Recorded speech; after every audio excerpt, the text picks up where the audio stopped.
So if everybody trades this weakness, the market is like there's somebody who wins and somebody who loses. So there's one day the losers don't want to lose anymore, so they stop their trades, and so you won't win anymore. And that's the big problem.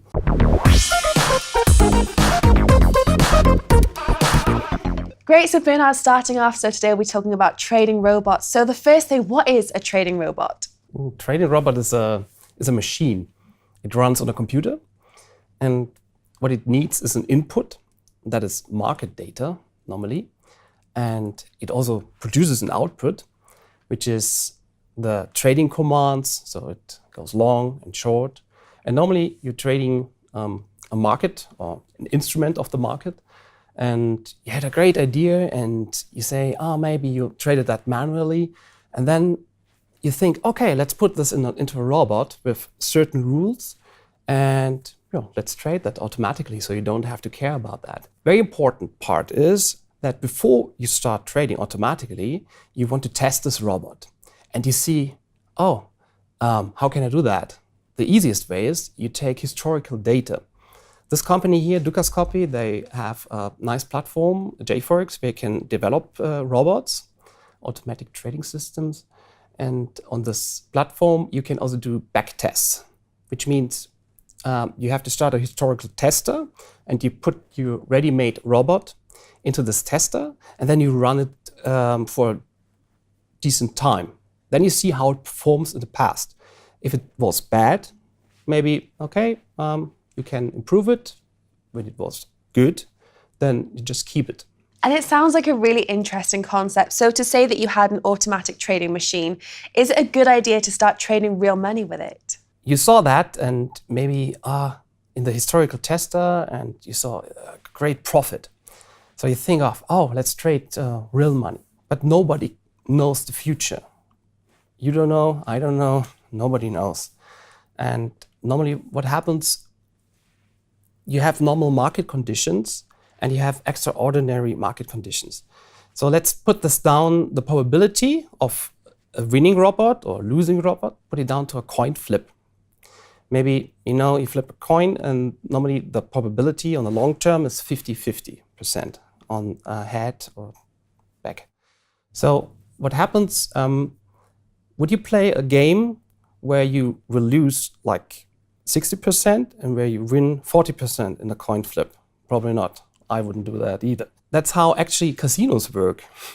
You have a less probability of winning, especially in long term, and the casino has the probability of a profit. So that's why they're running this whole system. Thing is, with the robot, you never know. It might work in the past, but maybe it does not work in the future, and it fails.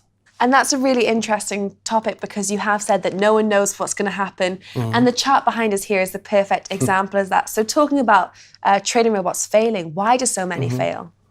Markets are not random.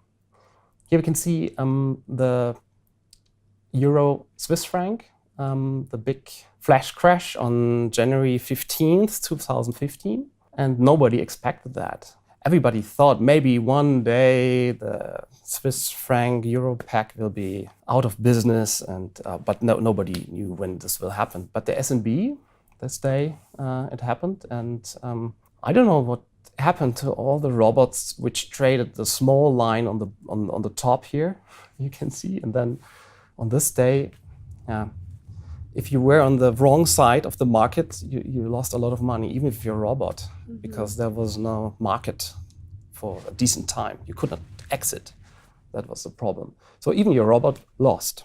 But there are more examples, like the Black Monday on the Dow Jones in 1987. It's almost exactly 30 years ago, where the Dow Jones dropped more than 22% on a single day.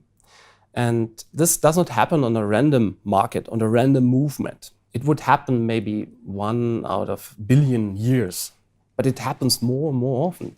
You saw this on this British pound against the euro, against the US dollar. You saw that thing again and again for the Brexit absolutely. discussions. Yeah.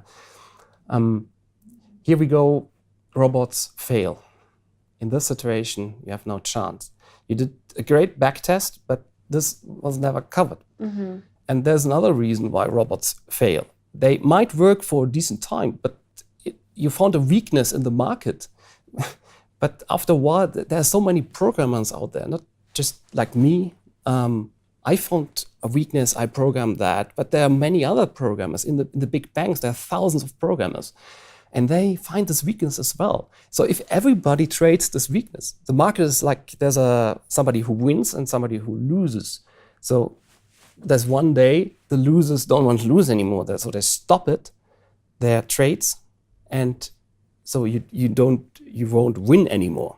And that's the big problem. And there's another fact.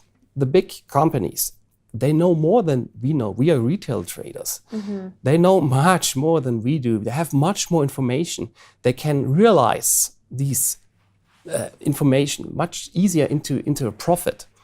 And whenever they move in, they invest into the market, they also move the market. The only way what we can do is we can surf on the wave, and we go with the wave, even with the robot. And it will work for a decent time, but not forever. And that's why we have to renew robots from time to time, otherwise we fail. Absolutely. Well, thank you so much for coming in today and taking the time to share your thoughts with us. Thank you, Jessica. Well, that's all from us here in the Geneva studios, but we want to hear how you found this interview, so please do like and comment on dukascopy.tv.